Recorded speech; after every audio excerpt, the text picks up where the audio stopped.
One of my goals this year was to read more books, and that was for a certain set of benefits that I think I would derive from that.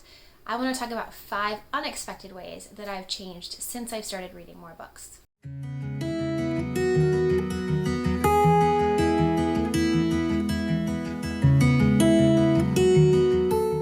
So the reasons that I wanted to incorporate reading were some pretty obvious ones. First of all, I wanted to be a good example to my kids. I try to limit their screen time and to encourage them to do things like read or draw, and they weren't really seeing that modeled by me, so I wanted to model that for them. It's better for your mind and your eyes to be looking at a book than a screen, particularly at night. It's actually more relaxing. It can expand your vocabulary, keep your brain sharp. Those were the reasons that I decided to start reading more. I will admit that it was a little bit of a struggle. For the first 5 to 7 days, it kind of felt like a chore to pick up a book versus my phone. It required a little bit more mental work, it felt like, and it wasn't quite as mindless as scrolling on my phone, which is probably kind of the point of wanting to get into the habit of reading, is that you're not doing mindless activity. But at the time, it did feel a little bit like a burden. But I stuck with it and I kept reading, and here are some things that I've noticed. I prefer it heavily now. I way prefer to pick up a book than to look at my phone. My phone feels tiresome and burdensome to me. It feels exhausting.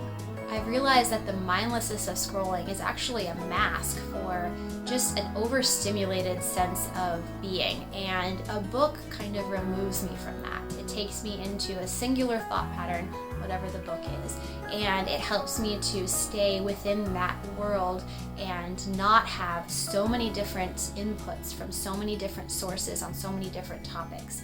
And that's actually extended beyond the times that I normally would be reading a book. For instance, I'm now nursing, and so I spend a lot of time sitting on the couch, and that would be time that I could have been scrolling that I now spend reading.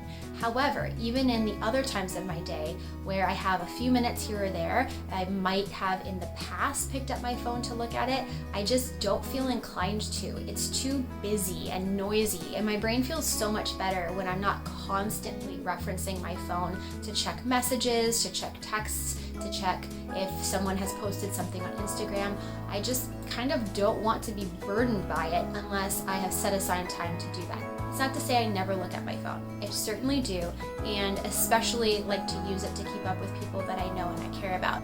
But instead of it being something that I use to fill time, I'm far more inclined to just even be and observe what's going on around me when I have a few minutes here or there than to pick up my phone. When I first started reading, there were books that actually felt far more mentally exhausting than other books, and that's still the case to a certain degree. But initially, it really was just the novels that kind of gave me a sense of relaxation, and books that I had to think about, whether that be theology, child training, perspectives on how to raise children, any book that was pretty much a nonfiction book that had fundamentals that I wanted to incorporate into our lives or I wanted to contemplate felt like sort of a mental tax. And so when I was tired or when I was exhausted, those were not the books for me. However, I've noticed that my tolerance level for that has drastically risen. I'm reading a book right now called Last Child in the Woods, and it's by no means a difficult read, but the language can be a little bit more advanced, and the concepts are certainly not frivolous or fiction-based. And yet, I'm reading this book at all hours of the day. In the early morning when I have spent a sleepless night with my infant, in the evening when I'm ready for bed. I feel like the muscle in my brain for being able to read and assimilate this information has grown a lot stronger. And so now, things that used to feel kind of like schoolwork now feel more like relaxation. I found that my taste for other mindless activity has also become almost non-existent.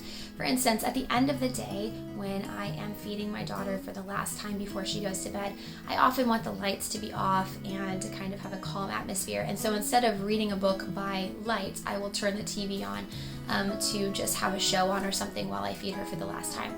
And that used to be something like maybe a sitcom, some silly show, something that didn't require a lot of thought from me. I just don't want to watch those things anymore. I've been watching YouTube videos on how to make sourdough bread, how to grow a garden, what top homesteading mistakes to avoid when you're starting out. And once again, these are by no means very difficult things to watch, and they definitely hold their own amount of amusement and entertainment. But my brain just seems to be more wired towards education, wired towards things that matter, and the other shows that I used to watch are just not very interesting anymore. Now, I'm an artist, so creativity is part of my life, and it always has been. I love to paint and I love to write, but I have noticed, especially as I become a mom and my responsibilities have grown, that I kind of have to be in a season of creativity to really get inspiration and ideas. Now, one of my fundamental perspectives is that everybody is innately creative and that we are able to display our creativity even in the mundane in-between moments of life. Doing laundry, cooking food, homemaking, raising your children. Those are all areas in which you can express your creativity and your unique sense of perspective, worldview, beauty to the world and to your family. However, when it comes to kind of maybe more what would be viewed as the superfluous expressions of that, painting, drawing, writing, that is where I almost have to be in the zone to be able to be thinking about those things in a way that would allow me to create. And then the other times where I have a newborn, or we've gone through a period of sickness, or the house is a disaster, all three are true right now, that my brain just doesn't have the capacity to think about them. But I've noticed recently that my brain does have the capacity to think of them. In fact, the other day I was reading a book and a poem popped into my head.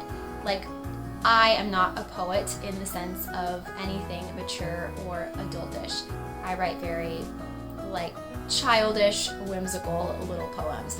But I haven't done that in forever. And something popped into my head. I actually made a section of my yearly notebook for writing because I needed some place to write this down, and that hasn't happened in years. And that just happened while I was reading. And even during the day, as I'm with my children, I've been thinking of things that I want to draw, things that I want to create. And that doesn't normally happen unless I'm in a zone for that. And I'm certainly not in this season. This is a season that has me very depleted, running pretty ragged. And yet my brain feels like it's in a space of creativity and beauty. And I really appreciate that. Last thing is, it's changed how I interact with my kids. Reading has given me more of a desire to read. And so the kids and I have been reading more. And I've even noticed some of these same concepts of these far-reaching benefits in their lives. The more that we read, the more that we want to read. And the more that we read, the more we want to do creative things. They've been drawing on the porch outside. They've been bird watching and drawing the birds that they're observing. They've been drawing what they hear me reading. My life has just felt a little more slow, a little more quiet and relaxed as we do things together that are more tangible versus the podcast going over here and then the show going over here. I don't know, it's just been a really neat feeling. A lot more peaceful, a lot more calm, and I've noticed that has impacted even how we interact with one another, the attitudes in our home. Things just feel less stimulated. Now, this isn't to say I will never watch another piece of mindless TV in my life. It isn't to say that I don't keep up on Instagram, or I never watch Reels, or that I think using your phone to pass the time is a terrible, terrible thing and you just aren't a good person if you do it. I've just been really surprised at the impact that something very simple like incorporating reading has had on the rest of my life. And now that I've done that, and now that I've done it long enough that I've seen the benefits of it, I don't really see going back to a time where I would rather spend an hour scrolling on my phone than an hour reading a book. Anyway, those are just some ways that my life has changed since incorporating reading, and maybe some encouragement for you if this is something that you're looking into incorporating in your life as well.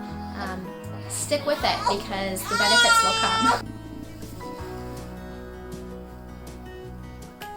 Thank you for watching. I'm planning on actually posting a quarterly book review for the books that I've read, so you can keep an eye out for that towards the end of March. If you need some book reviews or suggestions.